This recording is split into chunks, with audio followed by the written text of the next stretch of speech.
रामायण के इस कांड को सुंदर कांड क्यों कहा जाता है, आइए जानते हैं इस विषय में। राम के बाल स्वरूप के वर्णन को बालकांड कहते हैं। लंका में राम के स्वरूप को लंका कांड के स्वरूप में जानते हैं। प्रश्न उठता है, इस अध्याय को सुंदर कांड क्यों कहा है।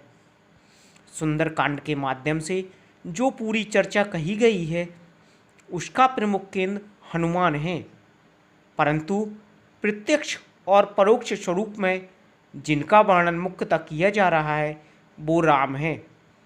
यहाँ सुंदरकांड के स्वरूप में जो नाम दिया गया है उसका संबंध हनुमान से नहीं है, सीधे राम से है। राम का सौंदर्य और पूर्णया सुंदरकांड में ही प्रकट होती है। अब वो किस प्रकार से, ये हम सुंदरकांड में देखेंगे, समझेंगे।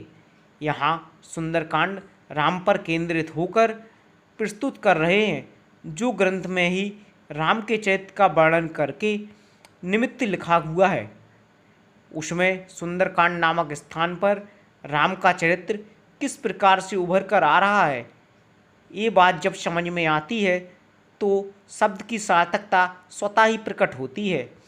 रामचरित्र में यदि प्रवेश करें तो जानेंगे कि राम किससे मानवीय स्वरूप में अकर्ता भाव को प्रस्तुत करते हैं। समर्पण सदैव स्वयं के अकर्ता भाव को धारण करने से ही प्रकट होता है। जो करता है अर्थात जो स्वयं को कर्ता समझता है वो कभी भी समर्पण को प्राप्त नहीं कर सकता। राम हो अथवा कृष्ण, ये दोनों ही चरित्र मानवीय जीवन में किस प्रकार से जिया जाए इसके उत्कृष्ट उदाहरण के स्वरूप में सदैव से जाने माने जाते रहे हैं, परंतु मनुष्य की पूर्णता ही राम और कृष्ण के स्वरूप में है। दो छोर होते हुए भी ये पूर्ण हैं। मानव अपने मानवीय जीवन स्वरूप में ही जीवन को व्यतीत करते हुए किस प्रकार से पूर्णता हो पाए, ये बात ज्ञानियों ने जिन दो जीवन के समक्ष देखी उन्हें ही भगवान कहा। इन दोनों ही व्यक्ति श्रेष्ठों में स्वयं को भगवान कभी नहीं कहा। यहाँ ध्यान देने योग्य है, भगवान शब्द का प्रयोग किया गया है। इन दोनों ही श्रेष्ठ स्वरूपों में स्वयं को सहज सरल रखते हुए केवल अपना मानवीय जीवन जिया है।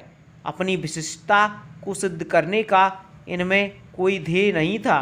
मानवीय जीवन अपने शुद्धतम स्वरूप में किस प्रकार से जिया जाए, यही बात हम रामचरित्र द्वारा समझते हैं। राम के जीवन के विविध खंडों का जब उल्लेख किया जाता है तो जहाँ रामचरित्र के विषय में सबसे अधिक मूल्यवान बातों को ज्ञानियों ने विवेचन कर प्राप्त किया तो पाया कि किसी भी मानवीय स्वरूप की इससे उत्कृष्ट अवस्था नहीं हो सकती, जो समय विशेष में राम के मध्य से देखी गई।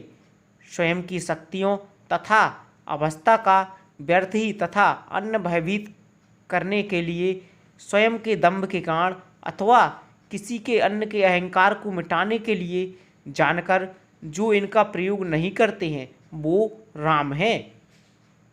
प्रथम विषय जिस ओर ध्यान जाता है वो यही प्रकृति की ओर समर्पित भाव है। प्रकृति की सीमाओं में उनका उल्लंघन किए बिना प्रकृति को पूर्ण सम्मान देते हुए जो व्यवहार है वही राम की मर्यादा है। ये थी सुंदरकांड की विशेषता और इसी कारण से रामायण के इस कांड को सुंदरकांड भी कहा जाता है। दोस्तों, वीडियो अच्छी लगी हो तो लाइक कर देना, शेयर कर देना और चैनल को सब्सक्राइब कर देना। मिलते हैं अगले वीडियो में। जय हिंद।